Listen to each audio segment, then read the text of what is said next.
আরে বাক্কা, হ্যাঁ আজকে পয়লা রোজা, হ্যাঁ ইফতারও তো করতে হবে।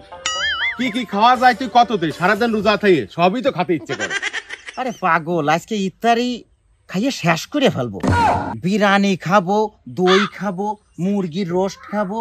কি মনে হয় আজকে খাইয়ে শেষ করে দেবো? আরো আছে কি? কমলা, হ্যাঁ আপেল, হ্যাঁ আঙ্গুর, পিয়ারা, ফলের নামে যা আছে সব খাবো।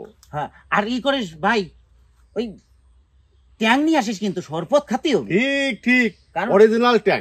খুব তৃষ্ণা লাগছে তাহলে রে। চল যাই বাজারে যাই, এই সব কিনে নিয়ে এসে দুই বন্ধু একসাথে বসে আজকে ইফতারি করবো। খুব পানি পিছে লাগেছে রে দোস্ত। আমার খিদে লাগেছে বুঝলিস, এই পয়লা রোজা তো ধর সপ্তাহ খাওয়ার অভ্যাস আনু দেরি আছে। এই এখন সময় হয়নি, খাচ্ছি না তো, খাচ্ছি না, দেখতেছি। সময় হয়নি এখন। আজান দিয়ে দিবে না, একটু মুনাজাত ধর আল্লাহর নামে দোস্ত। আল্লাহু আমিন। এ আজান দিছে, আজান দিছে। খা, খা, খা।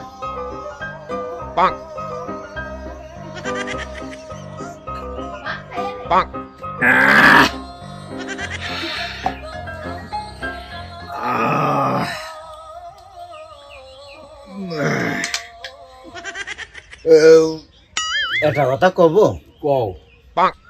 আমি তো এই পানি খেয়েই তো আমার পেট ভরিয়া গেল।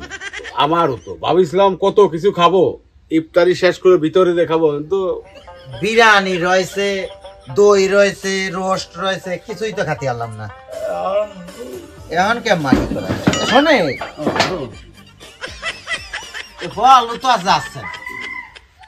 কি করবো, এই তাওয়ান দিন ভরে মনে হলো সব খাবার, কিছুই তো খাওয়া হলো।